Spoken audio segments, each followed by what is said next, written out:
नमस्कार सर, मेरा नाम राजू है। आज का टॉपिक है, अगर एईएम 1 लाख करोड़ से ऊपर हो जाए, 50,000 करोड़ से ऊपर हो जाए तो रिटर्न कम हो जाएगा।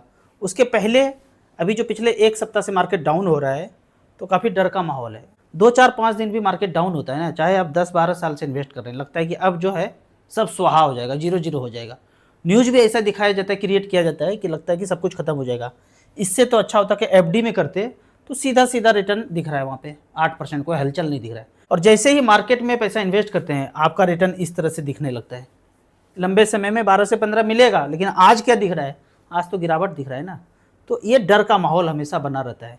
इस डर को जो जीतेंगे वही म्यूचुअल फंड में पैसा बना पाएंगे। अब आज का टॉपिक का बात करते हैं। मान लेते हैं किसी का एईएम ज़्यादा हो गया, तो क्या इसके फंड मैनेजर अब सिर्फ लार्ज कैप में पैसा लगाएंगे, बड़े कंपनी में पैसा लगाएंगे, छोटे स्मॉल कैप में पैसा लगाएंगे नहीं? ऐसा तो नहीं है ना कि फंड मैनेजर अब बंद गए ज़्यादा एईएम होने वजह से, कि अब उन कंपनियों में पैसा लगाएंगे नहीं जिसका रिटर्न ज़्यादा होगा। ऐसा कुछ हुआ क्या? किसी फंड का एईएम अगर बढ़ जाए तो क्या कुछ ऐसा हो सकता है कि फंड मैनेजर को रिस्ट्रिक्शन आ गया हो? उदाहरण के तौर पे किसी फंड में 10,000 करोड़ है और किसी फंड में 20,000 करोड़ है, वो डबल हो गया 3 4 साल में। अब यहाँ पे 10,000 करोड़ में तो 25 स्टॉक वो लेके फंड मैनेजर रखे थे, पर जैसे ही एईएम ज़्यादा हो गया, डबल हो गया, वो नंबर ऑफ स्टॉक बढ़ा दिए।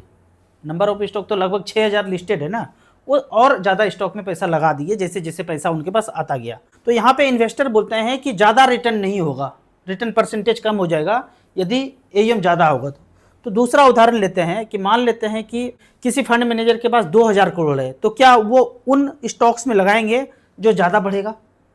उनको पता है पहले से कि इन इन स्टॉक में लगाऊंगा तो ये ज़्यादा बढ़ेगा क्योंकि मेरे पास एईएम कम है। और दूसरा फंड मैनेजर है जिसके पास 50,000 करोड़ ज़्यादा पैसा है, अब वो उन स्टॉक में पैसा लगा पाएंगे जहां रिटर्न कम होगा। क्या वो फंड मैनेजर उन स्टॉक में पैसा नहीं लगाएंगे जो ज़्यादा बढ़ेगा?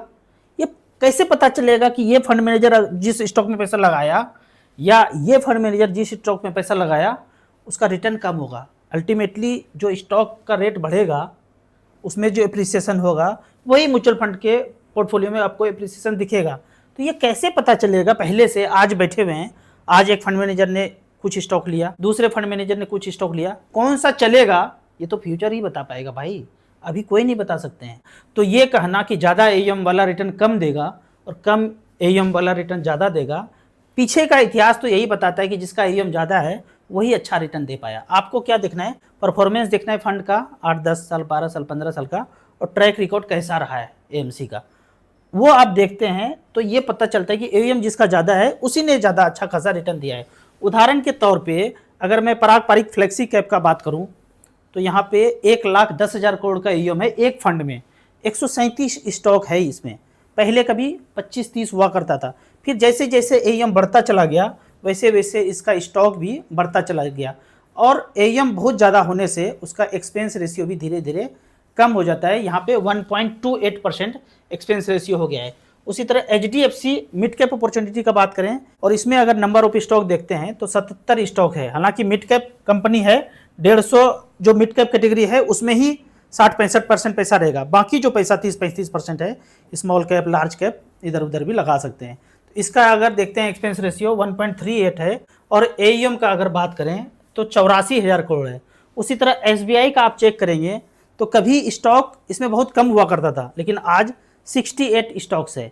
तो जैसे जैसे यहाँ से अगर डबल एईएम हुआ तो पता चल देगा 150 कंपनी इसमें आ गया।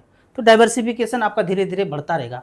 ये कोई ज़रूरी नहीं है कि छोटा स्टॉक है तो फंड मैनेजर जहाँ पैसा लगाएंगे उसका रिटर्न कम होगा, ये तो सवाल ही नहीं है ना, कि फंड मैनेजर तो उसी स्टॉक में पैसा लगाएंगे जहाँ बढ़ने का चांस हो।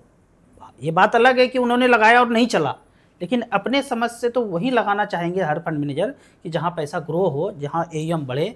एईएम बढ़ेगा तो बढ़े हुए के हिसाब से उनको सैलरी पैकेज मिलेगा। अब यहाँ पे कुछ कमेंट्स का बात करते हैं। कमेंट्स में पहला क्वेश्चन लेते हैं। पहला सवाल है यहाँ पे विजय जी का, सर आपके ऐप से एसआईपी करूँ, इंडिविजुअल हो आप, गेम खेल सकते हो, ऐप में दिखा रहे हो म्यूचुअल फंड एसआईपी हो रही है, लेकिन वास्तव में पब्लिक का पैसा आपके अकाउंट में, पर्सनल अकाउंट में जा सकता है। आप म्यूचुअल फंड क्या बात करते हैं? ये रेगुलेटर यहाँ पे सेबी एमपी लोग हैं। कोई भी ऐप से अगर आप खरीदते हैं कोई भी स्कीम, तो पैसा जो स्कीम के अकाउंट में जाता है, आप एसबीआई सेलेक्ट करते हैं, आईसीसी सेलेक्ट करते हैं, एचडीएफसी सेलेक्ट करते हैं, सेलेक्ट करने के बाद जो पेमेंट होता है वो अलग अलग स्कीम का अलग अलग अकाउंट बना हुआ है। किसी भी ऐप से, प्लेटफॉर्म से लेते हैं, अगर आप एसबीआई के ऐप से एसबीआई स्मॉल कैप भी खरीदेंगे तो पैसा स्कीम का जो अकाउंट है, हो सकता है एचडीएफसी में हो, सिटी बैंक में हो, उसका कस्टोडियन अकाउंट जहां खुला होगा उस अकाउंट में पैसा जाएगा। पैसा एसबीआई के पास भी नहीं रहता है। उसी तरह HDFC mutual fund, ICC mutual fund का कस्टोडियन अकाउंट दूसरे जगह पे है, तो जिस स्कीम का अकाउंट जहां पे ओपन है पैसा डायरेक्टली वहां जाता है, पैसा चाह के भी हमारे अकाउंट में नहीं आ सकता है। इसी सब चीज को समझने के लिए मैं बोलता हूँ 500 रुपये का एसआईपी पहले शुरुआत कीजिए, 6 महीना तक सब कुछ अंदर का बात समझ लीजिए, उसके बाद आप ज़्यादा पैसा इन्वेस्ट करने का कोशिश कीजिए। दूसरा कमेंट्स है, अगर मैं 25 साल एसआईपी करूं और 25 साल के बाद अपने एसआईपी बेटे को करने को कह दूं तो 25 साल के बाद कंपाउंडिंग उनको मिलेगा, 50 साल का टोटल एसआईपी हो जाएगा तो उनको कंपाउंडिंग का बेनिफिट मिलेगा। तो इसको एक उदाहरण से समझिए। मान लेते हैं 2-2 हज़ार रुपये पर मंथ करके आपने 25 साल एक एसआईपी चलाया निपॉन इंडिया ग्रोथ फंड में, 2000 से चलाया और 2025 आ गया तो 25 साल बीत गया, 6 लाख जमा किया आपने 2-2 हज़ार रुपया करके, हर मंथ जमा किया 2-2 हज़ार, 1,77,00,000 बन गया। अब इस पैसे को आपने बच्चे को नाम पे ट्रांसफर कर दिया, मान लेते हैं रिडीम कर के भी वापस कर दिया 1,77,00,000 और फिर से री इन्वेस्ट कर दिया इसी फंड में और फिर यहां से 2-2 हज़ार रुपया करना शुरू किए, तो कंपाउंडिंग कैसे नहीं वर्क करेगा? कंपाउंडिंग का मतलब है कि ये जो पैसा है इस पे जो अगर 10% बढ़ा, मान लेते हैं यहाँ पे 1.5 करोड़ था, 10% बढ़ता तो 15 लाख रुपए यहाँ पे बढ़ जाता। 1.5 करोड़ का 10% 15 लाख हुआ, तो 1 साल के बाद आपके बच्चे के पोर्टफोलियो में जब दिखेगा तो 15 लाख रुपए एक्स्ट्रा दिखेगा। तो कंपाउंडिंग इसी तरह से होता रहेगा, कोई इफेक्ट नहीं पड़ेगा। 25 साल चला, 25 साल आपके बच्चे भी चला सकते हैं। मतलब कहने का बात है ये तो बहुत ज़्यादा समय है, इतने समय के पहले ही आपका जो रिक्वायरमेंट होगा उसको भी फाइनेंशियल गोल को पूरा करना है, सिर्फ पैसा का पहाड़ बनाने का जरूरत है। हाँ, आप उतना सा पैसा रखिए जो आप कभी छू नहीं सकते हैं, तो 1,000-2,000 दे करके आप एग्जाम्पल के तौर पे लंबे समय के लिए खींच सकते हैं। तो जो आपका यहाँ पे क्वेश्चन है, कंपाउंडिंग मिलेगा, बिल्कुल मिलेगा, 1% का भी फर्क नहीं होगा कंपाउंडिंग पे। सर एसबीआई का कॉन्ट्रा फंड अक्टूबर से डाउन जा रहा है, कब तक डाउन रहेगा और क्या मेरा पैसा खत्म हो जाएगा? बिल्कुल खत्म नहीं होगा, फंड अच्छा है, बने रहिए। एसआईपी चला रहे हैं तो इसी में कंटिन्यू कीजिए। अगर फर्दर पैसा आता है तो आप स्मॉल कैप में भी पैसा थोड़ा थोड़ा लगा सकते हैं। अक्टूबर से सिर्फ कॉन्ट्रा फंड नहीं, सारे फंड, पिछला अक्टूबर से अगर बात कर रहे हैं आप, 2024 से ही बात कर रहे हैं, तो सारे फंड लगभग 5-10% डाउन है, तो आपका फंड भी डाउन है, सभी का डाउन है, तो कंटिन्यू बने रहना है। सर मैं रेलवे में एम्प्लॉय हूँ, टेक्नीशियन हूँ, फर्स्ट ग्रेड का नौकरी है, एनपीएस चालू है, पर मंथ 10,000 और 10% स्टेपअप के लिए 4 फंड बता दो 22 साल के लिए। 10 साल तक स्टेपअप करूंगा, बाद में नॉर्मल एसआईपी चलता रहेगा। तो 4 फंड यहाँ पे इस तरह से, जिसका एयूएम सबसे ज़्यादा है। फंड का नाम है Nippon India small cap, HDFC small cap, SBI small cap, quant small cap, चाहे तो बंधन स्मॉल कैप और मोतीलाल स्मॉल कैप को भी जोड़ सकते हैं। धीरे धीरे पैसा बढ़े तो नंबर ऑफ स्मॉल कैप धीरे धीरे बढ़ा भी सकते हैं।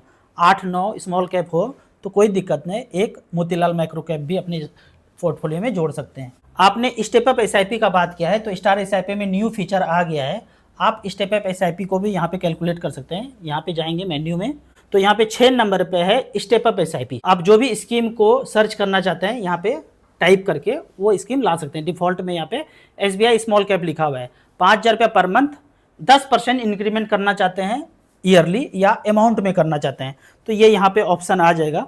उसके बाद अगर नॉर्मल एसआईपी चलता रहता तो 9,40,000 जमा हुआ है 5,000 रुपये की दर से, और एसआईपी वैल्यू एज ऑन 5 अगस्त 2025 में 60,21,000 है। ये तो नॉर्मल एसआईपी है, कोई बढ़ोतरी नहीं किया। दूसरा है कि 10% के रेट से अगर बढ़ता चला गया तो टोटल 20,73,000 जमा हुआ और पैसा बना है 92,40,000। इस तरह से करके यहाँ पे इसका कैश फ्लो भी देख सकते हैं कि शुरुआत तो आपने 5,000 रुपये से किया, फिर अगले साल 10% बढ़ा तो 5,500 बढ़ गया, फिर उसके बाद फिर उसका 10% बढ़ा होगा। तो इस तरह से करके स्टेप अप एसआईपी का यहाँ पे आप चेक कर सकते हैं। बहुत समय से इन्वेस्टर बोल रहे थे कि step up SIP star SIP calculator में होना चाहिए, तो वो आ चुका है। आप मेन्यू में जाके 6 नंबर पे चेक कर सकते हैं।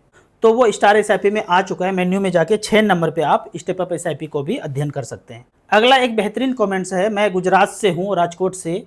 आपका वीडियो देखता हूँ, सारे पैसे म्यूचुअल फंड में इन्वेस्ट करता हूँ, पर मुझे एक कहावत याद आता है, सुनने को मिलता है कि सारे अंडे एक ही टोकरी में नहीं रखना चाहिए। ये कहावत तो सही है या मैं अभी कुछ सही कर रहा हूँ, थोड़ा एक्सप्लेन कीजिए। ये क्वेश्चन बड़ा बेहतरीन है और सबके दिमाग में आता है, ठीक है, आना भी चाहिए।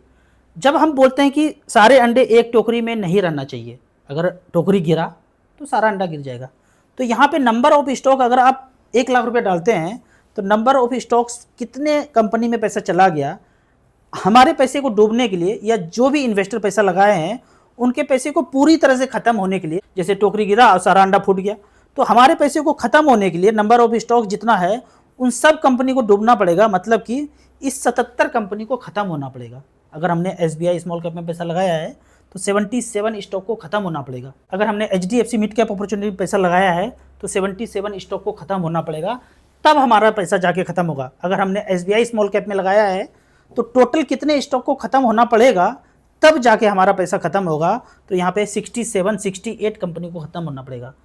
एक चीज़ दूसरा फैक्टर है, मैं ये बोलता हूँ कि पहला 50 लाख या 1 करोड़ रुपया म्यूचुअल फंड में बना लीजिए, फिर इसके बाद आप ज़मीन खरीदिए, प्लॉट खरीदिए, सोना चांदी जो भी खरीदना खरीदिए, बाद में डाइवर्सिफिकेशन कीजिए।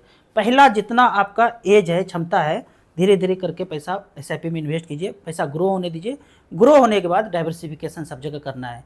वो कहावत सही है कि सब कुछ एक जगह नहीं रखना है, लेकिन जब तक आपका कमाने का एज है, एक्यूमुलेशन फेज है, तो उन कैटेगरी में पैसा लगाना चाहिए जहाँ की बढ़ने का चांस ज़्यादा है। तो अभी म्यूचुअल फंड SIP वो जगह है जहाँ की आप अच्छा खासा रिटर्न जनरेट कर सकते हैं। जनरेट एक बार हो जाए, एज आपका 45-50 हो जाए, फिर आप डाइवर्सिफिकेशन धीरे धीरे करके करना है। आप शुरुआत में ही फ्लैट, प्लॉट, ज़मीन, सोना ले लेंगे जो पैसा है ही नहीं। अगर आप फ्लैट लेते हैं तो लोन लेके ही लेना पड़ेगा। मैं हमेशा बोलता हूँ कोई लोन नहीं लेना है, अपना पैसा होगा तभी कुछ खरीदना है। वो तो अभी टाइम ही नहीं आया कि अपने पैसे से सब कुछ खरीद सके, क्योंकि उतना पैसा है ही नहीं। जब आप शुरुआत करते हैं, 25 साल के एज से कमाना शुरू करते हैं, तो धीरे धीरे पैसा ज़िंदगी में आता है। उस धीरे धीरे पैसे को आप SIP में लगाते जाएंगे, पैसा एक्यूमुलेट करते जाएंगे। पहला टारगेट आप 50 लाख रखिए, थोड़ा ज़्यादा पैसा इन्वेस्ट कर रहे हैं तो 1 करोड़ रुपया टारगेट रखिए। उसके बाद आप डाइवर्सिफिकेशन धीरे धीरे करते रहिए। उसके बाद आप डाइवर्सिफिकेशन धीरे धीरे दूसरे एसेट क्लास में भी करते रहिए। आपको इसी तरह म्यूचुअल फंड के बारे में और कुछ जानना है, इन्वेस्टमेंट के बारे में जानना है, तो इस नंबर पर मुझे व्हाट्सअप कर सकते हैं। डिस्क्रिप्शन में जो ऐप है उससे आप मिनिमम 500 रुपये से शुरुआत कर सकते हैं। चाहे आप NRI हैं या भारत देश में रहते हैं, बाहर भी रहते हैं, तो आप 500 रुपये से मिनिमम स्टार्ट कर सकते हैं। धीरे धीरे जब समझ बढ़े फिर आप ज़्यादा पैसा इन्वेस्ट करने का कोशिश कीजिए। आपको याद दिला दूं, मैं एक MP registered mutual fund distributor हूं। आप इसी तरह से कमेंट सेक्शन में क्वेश्चन पूछते रहिए। वीडियो अच्छा लगता है तो लाइक एंड शेयर करें। Thank you so much.